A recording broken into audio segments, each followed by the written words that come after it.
வீரபாண்டியன் கொல்லப்பட்ட விதம் தமிழ் வரலாற்றிலேயே இல்லாத ஒரு வகையான ஒரு கொலை தான் அது. ஸோ அவர் பாண்டியனோட தலையை வெட்டுறாரு. பொன்னியின் செல்வனில் பார்த்தீங்கன்னா வீரபாண்டியனை ஒரு வில்லனாக தான் காமிச்சிருப்பாங்க. ஒரு பாண்டிய மன்னனை இந்த அளவுக்கு இறக்கி காமிக்கணுமா? அவனே போட்டுக்கிட்ட பேர் தான் சோழன் தலை கொண்ட வீரபாண்டியன். ஒரு 500 வருஷம் தூத்துக்குடி ஹிஸ்டரியை டாக்குமெண்ட் பண்ணி ஒரு நூலும் வெளியிடுறீங்க இல்லையா?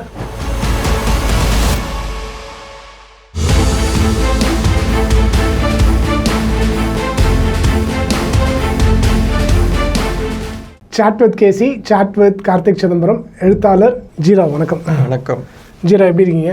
நல்லா இருக்கேன். நீங்கள் எப்படி இருக்கீங்க? நல்லா இருக்கேன். உங்களை சந்திக்கிறது மகிழ்ச்சி. நீங்கள் ஒரு பெரிய மென்பொருள் நிபுணர், பல்வேறு நாடுகளுக்கு சென்றிருக்கீங்க. இன்ஃபோசிஸில் ஒர்க் பண்ணீங்க இல்லையா? ஆமாம். எவ்வளோ நாள் இருந்தீங்க இன்ஃபோசிஸில்? இன்ஃபோசிஸில் 2007 to 2017 ப்ராபப்ளி. அதை விட்டுட்டு எழுத ஆரம்பிச்சிட்டேன். அதுக்கு எழுதுறதுங்கிறது முன்னாடியே இருந்தது.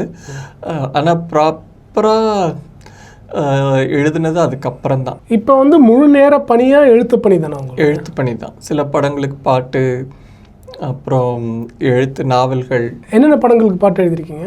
அமுதான ஒரு படத்துக்கு, அது இன்னும் படம் வரல. அப்போது அதில் ஒரு 3 பாட்டு எழுதினேன். ஜெயச்சந்திரன் ஒரு பாட்டு பாடியிருக்காரு, அப்புறம் சித்ரா அவங்க, இந்த மாதிரி 3 நல்ல சாங்ஸு. அதுக்கப்புறம் இப்போ கூட ரீசெண்டாக தி வெர்டிக்ட்னு ஒரு படம் வந்தது. சுகாசினி அவங்களாம் நடிச்சிருந்தாங்க. அதில் ஆதித்ய ராவ் அவரோட மியூசிக்கில் சக்தி ஸ்ரீ கோபாலன்னு அவரும் பாடின ஒரு சாங், ஓராசான்னு ஒரு பாட்டு. அப்புறம் இன்னொரு மிஸ்டர் ஷெஃப்னு ஒரு படம் வரப்போகுது, அதில் ஒரு 2 பாட்டு எழுதியிருக்கேன். ஸோ இப்போ சாஃப்ட்வேர் வேண்டாம், நான் எழுத்து தான் எனக்கு வேணும் அப்படின்னு சொல்லிட்டு முடிவு பண்ணிட்டு எழுத ஆரம்பிச்சிட்டிங்க. நாவல்லாம் நிறைய எழுதியிருக்கீங்க. இப்போ நம்ம பொன்னியின் செல்வன் நம்ம பேசிகிட்டு இருந்தோம். இப்போ பொன்னியின் செல்வனுக்கு முன்னாடி என்ன நடந்தது அப்படின்றத பற்றியும் நாவல் எழுதியிருக்கீங்க. ஆமாம். சோழன் தலை கொண்ட வீரபாண்டியன், அது ஒரு ஹிஸ்டாரிக்கல் ஃபிக்ஷன், வரலாற்று புனைவு தான் அது. 2 பாகம். அதில் முதல் பாகம் வந்துருச்சு, 2வது பாகம் இப்போ வரப்போகுது. இந்த 2 பாகமும் முடிகிற இடத்துல பொன்னியின் செல்வனுடைய கதை தொடங்கும். அதாவது இப்போ நம்மலாம் பொன்னியின் செல்வன் பார்த்துருப்போம், படமாகவும் வந்துருக்கு. இப்போ பொன்னியின் செல்வனுக்கு முன்னாடி இப்போ அந்த விக்ரம் கேரக்டர் சொன்னீங்க இல்லையா, கரிகாலன், ஆதித்ய கரிகாலன். ஸோ அவர் பாண்டியனோட தலையை வெட்டுறாரு, வீரபாண்டியனுடைய தலையை வெட்டுறாரு. அது ஏன் வெட்டுறாரு? அப்போ பாண்டியனோட இது என்ன, அதுதான் நீங்கள் எழுதுன. ஆமாம். அந்த பகை உருவாச்சு எதனால?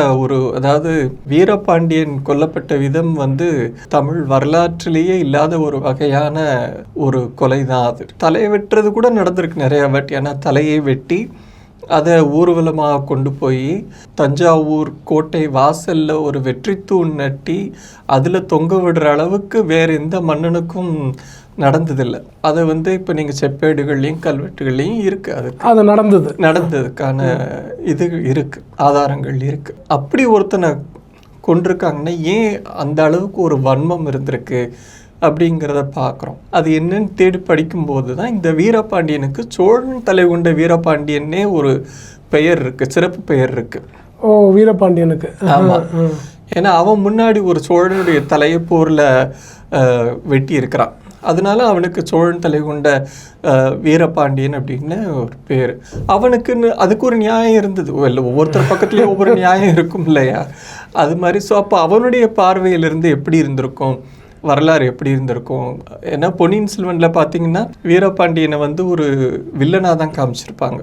அந்த மந்தாகினிங்கிற ஒரு கேரக்டர் ஊமை பிச்சியை வன்புணர்வு செய்ததாகவும் அதன் மூலமாக 2 குழந்தைகள் பிறந்ததாகவும் இப்படியெல்லாம் கதை போகும். ஒரு பாண்டிய மன்னனை இந்த அளவுக்கு இறக்கி காமிக்கணுமா அப்படின்ற ஒரு எண்ணம் உள்ளே இருந்துக்கிட்டே தான் இருந்தது. அதை போய் தேடும்போது இவ்வளவு இறக்க வேண்டிய அளவுக்கு அவன் ஒன்றும் மோசமானவன் இல்லை அப்படிங்கிறது தெரியும் போது அவனையே கதையாக எழுதிடலாமே அப்படின்ட்டு. ஸோ இப்போ பாண்டியனை பற்றி கதை எழுதணும், இந்த வீரபாண்டியனை பற்றி கதை எழுதணுன்ற தோன்றதுக்கு என்ன காரணம் உங்களுக்கு? ஒருவேளை நான் பாண்டிய நாட்டு சைட்லேருந்து வந்ததுனால கூட இருக்கலாம். பாண்டியர் அபிமானம் அவங்க மேலே இருக்கக்கூடிய ஒரு, ஏன்னா மதுரை கீழே தானே நாங்கள் எல்லாருமே, ஸோ அதனால ஒருவேளை அந்த இது கூட இருக்கலாம். அதில் இன்னொன்று என்னென்னா, போர் நடக்குது இல்லையா, அந்த சோழன் தலை கொண்ட போருங்கிறது வந்து எங்கள் சொந்த ஊருக்கு ஒரு 10-20 கிலோமீட்டர் தூரத்துக்குள்ள தான் அந்த போர் நடந்திருக்கு. அது எனக்கு முதல்ல தெரியாது. கதைக்கு இதே தடயங்கள்லாம் தேடி போகிறப்ப தான் தெரியுது இவ்வளவு பக்கத்தில் நடந்திருக்கு அப்படிங்கிற ஒரு விஷயம். அதே மாதிரி தூத்துக்குடி பக்கத்தில் கொர்க்கை வந்து வீரபாண்டியன் முதல்ல வெற்றி கொண்ட இடம். ஸோ இந்த மாதிரி பல தகவல்கள் சேர்க்க அது மேலே ஒரு இன்னும் ஈடுபாடு வந்து எழுதியாச்சு. இப்போ வீரபாண்டியனை பற்றி இது மாதிரி இப்போ நீங்கள் பண்ணீங்க இல்லையா, சோழன் தலை கொண்ட வீரபாண்டியன் பேரே ரொம்ப நல்லா இருக்குது. பட் அவங்க அப்போவே அவருக்கு ஒரு பேர் இருக்குது, அதே பேரை உங்களுடைய நாவலுக்கும் வச்சுருக்கீங்க. இப்போ உங்களது வந்து நாவல் தான், இப்போ பொன்னியின் செல்வன் மாதிரி அதே ஜானர் தானே? அது வந்து அவன் கல்வெட்டில் அவனே போட்டுக்கிட்ட பேர் தான் வந்து சோழன் தலை கொண்ட வீரபாண்டியன். அவனுடைய கல்வெட்டு இருக்கு, பல கல்வெட்டுகள் இருக்கு, 1-2 இல்லை நிறைய கல்வெட்டுகள் இருக்கு. ஸோ அந்த பேர்லேயே கதை எழுதிடுவோம். ஏன்னா வந்து இந்த ஒரு ஷாக், அதில் ஒரு ஷாக் வேல்யூ இருக்குல்ல, என்னடா அது சோழன் தலையை பாண்டியன் எடுக்கிறது. ஏன்னா தமிழ்நாட்டில் வந்து இந்த சோழர்கள் மீதான பற்று கூடுதலாக தெரியும். எல்லாமே அது தப்புன்னு சொல்ல முடியாது. அதே நேரத்தில் பாண்டியர்களுக்கும் ஒரு மிகப்பெரிய வரலாறு இருக்குது. ஏன்னா உலகளாவிய அளவில் பார்க்கும்போது பாண்டியர்களுடைய வரலாற்று நீட்சி மிக கூடுதல். அந்த அளவுக்கு வேறு எந்த தமிழ் மன்னர்களுமே, தமிழ் மன்னர்கள் இல்லை, இந்திய துணைக்கண்டத்தில் அதுக்கு வெளியில் போய் பார்த்தீங்கன்னாலும் ஆட்சி அதிகாரம் அவ்வளோ ஆண்டுகள் யாரும் பண்ணதில்லை. அப்படி இருக்கிற நேரத்தில் அந்த பாண்டியர்களை பற்றியும் பெருமையாக சொல்லணும் அப்படிங்கிற ஒரு எண்ணம். இது மாதிரி உங்களை மாதிரி வேற யாராவது எழுதியிருக்காங்களா? இது மாதிரி எழுதியிருக்காங்க. சோழன் தலை கொண்ட வீரபாண்டியன் இன்னொருத்தரை எழுதியிருக்கிறாரு. ஆனால் அவர் வந்து அதை சோழர்களுடைய பார்வையிலிருந்து எழுதியிருக்காரு. நீங்கள் பாண்டியர்களுடைய பார்வையிலிருந்து அவர் சோழ சூரியன் அப்படின்னு ஒரு 4-5 புக்கு எழுதுறாரு. அதுல ஒண்ணு சோழன் தலை கொண்ட வீரபாண்டியன். நான் வந்து பாண்டிய பனுவல், இந்த பக்கம் பாண்டியர்கள் பக்கத்துல வரக்கூடிய பார்வையிலிருந்து எழுதியிருக்கேன். இப்போ அதோட தொடர்ச்சியா இன்னொரு நாவல் வரீங்க? ஆமா, 2வது பாகம் அது வந்துருச்சு, ரிலீஸ் வரப்போகுது, இந்த புத்தக கண்காட்சியில வந்துடும். ஓகே, அந்த நாவலோட பேர்? அது மதுரையை மீட்ட வீரபாண்டியன். மதுரை சுந்தரபாண்டியன் ஒரு படம் வந்தது, அது இன்னும் பிற்காலத்துல வந்த சுந்தரபாண்டியன். முதல் வீரபாண்டியன் இவன் தான் வரலாற்றுல, பாண்டிய வரலாற்றுல முதல் வீரபாண்டியனே இவன் தான். அவன் வந்து எப்படி மதுரையை மீட்ட வரைக்கும் முதல் பாகத்துல வந்துடும். மீட்டதுக்கு அப்புறம் என்ன நடந்தது, மதுரையை எப்படி ஆட்சி செஞ்சான், பாண்டிய நாட்டை எப்படி ஆட்சி செஞ்சான், அதுக்கப்புறம் வளர்ந்த பகை, அதனுடைய முடிவு என்ன அப்படிங்கிறது 2ஆம் பாகம். இது வந்து எந்த காலத்தில் நடக்குது? 9ஆம் நூற்றாண்டு. 9ஆம் நூற்றாண்டு. இப்போ 9ஆம் நூற்றாண்டு வரைக்கும் போய் விஷயத்தை தேடி எடுக்கிறீங்க இல்லையா? இது வந்து ஒரு பெரிய வேலை இல்லை, இது வந்து ஈஸி கிடையாது. ஆமாம், அது முதல்ல இந்த வீரபாண்டியனை பற்றி ஏதோ தகவல் சொல்லுங்க அங்கங்கே கேட்டோம், யாருக்கும் தெரியல. அதுக்கப்புறம் சரின்னு கல்வெட்டு தொகுதிகள் இருக்கு, அதுலேருந்து ஏதாவது கல்வெட்டு கிடைக்குதா அப்படின்னு அந்த புத்தகங்களை வாங்கி பார்த்துட்டு இருந்தேன். பட் அதுவே ரொம்ப கஷ்டமாக இருந்தது. ஏன்னா ஒவ்வொரு கல்வெட்டு தொகுதி இவ்வளோ பெரிய புத்தகம், தலையணி சைஸுக்கு இருக்கும், அதில் போய் தேடிட்டு இருக்க முடியாது. அப்போது நல்ல வேளையாக ஆன்லைனில் வந்து கிடச்சிது, எல்லாமே PDF ஃபார்மில் கிடச்சிது. அதில் பார்க்கும்போது கொஞ்சம் சர்ச்சிங் கொஞ்சம் ஈஸியாக இருந்தது, ஆர்கனைஸ்டாகவும் இருந்ததுனால ஒரு டிஜிட்டல் ஃபார்மில் படிக்கிறது கொஞ்சம் எளிமையாக இருந்தது, தேடுறதுமே எளிமையாக இருந்தது. அதுக்கப்புறம் அந்த இடங்கள், கதை நடந்த இடங்களுக்கு நம்ம போகிறோம். அந்த இடத்துக்கே போனீங்க நீங்கள்? ஆமாம். அங்கே போய் என்ன பண்ணுவீங்க? ஏன்னா இப்போ எல்லாமே மாறி இருக்கும். அங்கே எல்லாமே மாறி இருக்கும். அங்கே என்ன இருந்தது, அந்த நிலத்தினுடைய அமைப்பு எப்படி இருக்குது, அந்த இடம் எப்படி இருக்குது, அதை சுற்றி என்ன இருக்குன்னு தெரிஞ்சுக்கிட்டோம்னா கதையில் அதை கொண்டு வரும்போது நம்ம ஓரளவுக்கு பக்கத்தில் போகல. இப்போ ஒரு மலை இருந்தது, அதோட பக்கத்தில் ஒரு குளம் இருந்ததுன்னு நம்ம பார்க்குறோன்னு வச்சுக்கோங்க. அப்போ நம்ம எழுதும்போது இந்த இடத்துல ஒரு மலையும் அதன் பக்கத்தில் ஒரு குளம் இருந்தது, ஏறுற வழி இப்படி இருந்தது அப்படின்னு நம்ம கதையில் கொண்டு வந்தாங்கன்னா. ஆனால் அந்த குளம் வந்து இப்போ பண்ணாங்களா, அப்போ இருந்ததுதானே எப்படி தெரியும்? நல்ல கேள்வி இது. ஏன்னா கொர்க்கையில் வெற்றிவேல் அம்மன் அப்படின்னு ஒரு கோயில் ஒன்று இருக்கு. இதுக்கு பின்னாடி ஒரு மிகப்பெரிய பழமையான வரலாறு என்னன்னா, கண்ணகி மதுரையை எரிச்சதாக நம்ம படிச்சிருக்கிறோம் இல்லையா. பாண்டியன் நெடுஞ்செழியன் உயிரை விட்டுறான், அவனுடைய தம்பி வந்து வெற்றிவேல் செழியன், அவன் வந்து கொர்க்கையில இருந்து இளவரசனாக இருந்து ஆட்சி பண்ணிட்டு இருக்கான். இப்போ நெடுஞ்செழியன் இறந்ததுக்கு அப்புறம் வெற்றிவேல் செழியன் வந்து கொர்க்கையிலேருந்து மதுரைக்கு வந்து ஆட்சி பொறுப்பை ஏற்று மறுபடியும் ஊரை சீரமைக்கிறது, ஆட்சி பண்ணுறது அப்படின்னு பண்ணுறான்.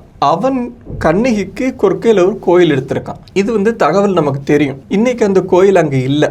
கொற்கையே இடம் மாறிடுச்சு. கடற்கரை பக்கத்தில் இருந்தது கொஞ்சம் உள்ளே போயிடுச்சு.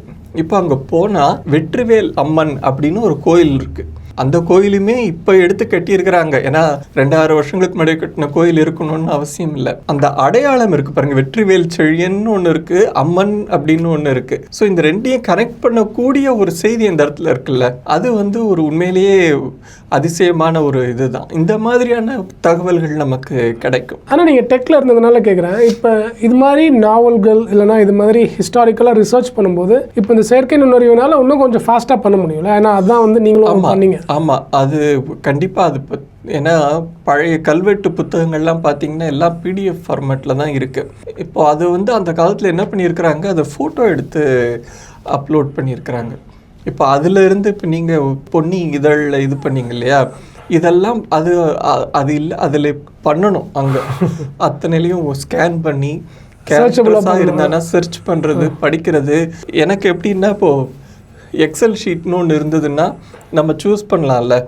இப்போ வரிசையாக எல்லாத்தையும் போட்டு வச்சுட்டான்னா இயர் சூஸ் பண்ணால் 9ஆம் நூற்றாண்டுன்னா அந்த நூற்றாண்டு கல்வெட்டெல்லாம் வரிசையாக வரும். இல்லை ஒரு பர்டிகுலர் மன்னனை செலக்ட் பண்ணான்னா அவனுடைய கல்வெட்டுகள்லாம் வரும், இந்த ஊர்னு இப்படி ஒன்றா பார்க்குறோம்ல. இந்த மாதிரியான இது இருந்தால் ரொம்ப வசதியாக இருக்கும். ஆனால் இல்லை. இப்போது தூத்துக்குடி பற்றி சொன்னீங்க. இப்போ தூத்துக்குடி பற்றியும் ஆய்வுகள் செஞ்சு ஒரு 500 வருஷம் தூத்துக்குடி ஹிஸ்ட்ரியை டாக்குமெண்ட் பண்ணி ஒரு நூலும் வெளியிடுறீங்க இல்லையா? ஆமாம், முழுமையான வரலாறு கிடையாது. தூத்துக்குடியின் வரலாறு ரொம்ப பெருசு. ஆனால் அதை ஒரு சுருக்கமாக ஒரு அறிமுகம் மாதிரி சொல்லணுன்ற ஒரு எண்ணம் இருந்தது. முதல்ல குரூஸ் ஃபெர்னாண்டஸ் அவர் தான் தூத்துக்குடியின் நகர தந்தையாக இன்றைக்கும் போற்றப்படுகின்றவர். ஏன் அப்படின்னா தூத்துக்குடி தண்ணி கஷ்டத்தில் இருந்தப்போ தண்ணி கொண்டு வந்தார் அவர். குரூஸ் ஃபெர்னாண்டஸ் பற்றியே ஒரு புக்கு வந்திருந்தது. நெய்தல் ஆண்டோன்னு அங்கே சென்ட் சேவியர் ஸ்கூலில் தமிழாசிரியராக இருக்கார். ஒரு வகையில் அவர் எனக்கு அந்த ஸ்கூலில் சீனியரும் கூட, ஆனால் அப்போல்லாம் தெரியாது. அவர் எழுதியிருக்காரு, அதையும் படித்தேன். தமிழில் எழுதியிருந்தார். தமிழில் எழுதியிருக்கார் அவர் அந்த புத்தகம். அதை மட்டும் எழுதினோம்னா தூத்துக்குடியினுடைய வரலாறு சரியாக வராது அப்படிங்கிறப்போ, அதுவும் இல்லாமல் ஏற்கனவே அவர் அதை எழுதியிருக்கிறாரு. குரூஸ் ஃபெர்னாண்டஸ் பற்றியே நிறைய எழுதியிருக்கிறாருங்கிறப்போ தூத்துக்குடியோட வரலாறாகவே எழுதிடுவோம். தூத்துக்குடி எப்படி தொடங்குச்சு, சின்ன ஊராக இருந்து அப்புறம் அங்கே போர்ச்சுகீசியர்கள் வர்றாங்க, அவங்களுடைய ஆட்சி மாற்றம் நடக்குது. அப்புறம் டச்சு. இது எந்த வருஷம்? இது 14, 15, 16ஆம் நூற்றாண்டுகளில் வரிசையாக நடக்குது. அப்புறம் அவங்க வரும்போது தான் பெரிய மதமாற்றம் அவங்க நடக்குது. அதுக்கெல்லாம் காரணங்கள் இருக்குது. இப்போ நம்ம ரொம்ப எளிமையாக சில விஷயங்களை சொல்லிடுறோம். ஆனால் ஒவ்வொரு நிகழ்வுக்கு பின்னாடியும் ஒரு மிகப்பெரிய வரலாற்று காரணம் இருக்கும். அதெல்லாம் தான் கண்டுபிடிச்சு தேடி எடுத்து அப்புறம் என்ன நடந்ததுங்கிறதெல்லாம் எழுதுறது. அந்த வகையில் ஒரு சிற்றூராக இருந்த தூத்துக்குடி எப்படி வளர்ந்து பெரிய ஊராகுது, அந்த ஊருக்கு குரூஸ் ஃபெர்னாண்டஸ் எப்படி தண்ணி கொண்டு வந்தார் அப்படிங்கிறதோட அந்த புத்தகம். சின்ன தூத்துக்குடி எப்படி ஒரு பெரிய ஒரு தொழில் நகரமாக மாறுதுங்கிற அது அப்போ மாறும்போது நடந்த சமூக மாற்றங்கள், அரசியல் மாற்றம் நடக்குது. ஆனால் சமூகத்தில் என்னென்ன மாதிரியான மாற்றங்கள் வருதுங்கிறதையும் எழுதியிருக்கிறேன். முழுமையான வரலாறு கிடையாது, அதுக்குள்ள இன்னும் தேடி படிச்சுக்கலாம். இப்போ உங்களுடைய ஆர்வம் கண்டிப்பாக பிரமிக்க வைக்கிறதுன்னு கூட சொல்லலாம். ஏன்னா இப்போ நீங்கள் ஒரு முழு நேரமாக டெக்கில் இருந்துட்டு, இல்லை நான் எழுத போகிறேன், அதுவும் தமிழில் எழுத போகிறேன், ரீசர்ச் பண்ணி பாண்டியனை பற்றி எழுதுறீங்க, தூத்துக்குடி பற்றி எழுதுறீங்க, ஸ்வீட் காரம் காஃபி, அது மாதிரி நிறையா எழுதிக்கிட்டு இருக்கீங்க. இப்போ இருக்கிற தலைமுறை இது மாதிரி பண்ணுறாங்களா? அதை பற்றி நீங்கள் என்ன நினைக்கிறீங்க? இருக்காங்க, சில மாணவர்கள் இருக்காங்க. ஒரு சுவையான நிகழ்ச்சி, அண்ணா நூலகம், அண்ணா நூற்றாண்டு நூலகம் கோட்டூர்புரத்தில் இருக்கு இல்லையா, அங்கே ஒரு முறை அப்போது போயிருந்தேன் நான். 2013, 14 அந்த காலகட்டம் போயிருந்தப்போ அங்கே இலக்கிய இதில் போய் எல்லாத்தையும் என்னென்ன இருக்குது அப்படின்னு பார்த்துட்டு இருந்தேன்.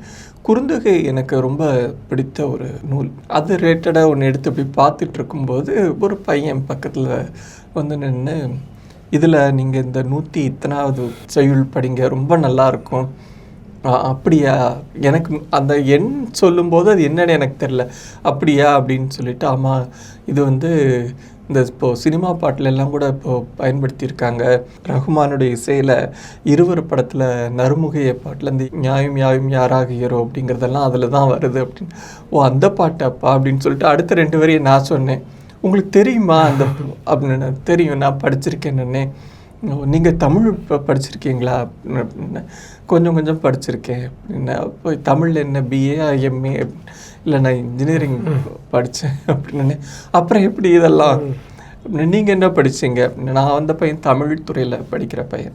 இன்ஜினியரிங் படிக்கிறீங்க ஆனால் தமிழ் தெரிஞ்சிருக்கேன், இது ஒரு பெரிய இதுதான் அப்படின்னு. இதில் என்னப்பா இருக்குது, யாராக இருந்தாலும் தெரிஞ்சிருக்கக்கூடிய ஒரு இது தானே அப்படின்ட்டு. அப்போ தான் யோசிச்சு பார்த்தேன் நான். தமிழையே எடுத்து படித்தவங்க மட்டும்தான் தமிழ் படிக்கணும்னு தேவையில்லை, யாருனாலும் அதை போய் அணுகலாம், படிக்கலாம் அப்படிங்கிறதே ஒரு ஒரு ஒரு மனத்தடையாக இருக்கும் நிறைய பேருக்கு அப்படிங்கிறது தோணுச்சு. அதனால யாருனாலும் எடுத்து படிக்கலாம்.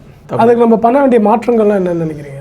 மாற்றங்கள் அது வந்து ஊக்குவிப்புகள் தான். ஸோ எல்லாருக்குமே ஒரு தூண்டுதல் தேவைப்படுது. அந்த தூண்டுதலில் வந்து பள்ளியில் இருக்கக்கூடிய ஆசிரியர்கள் பண்ணணும், வீட்டில் இருக்கிறவங்க யாராவது பண்ணணும்.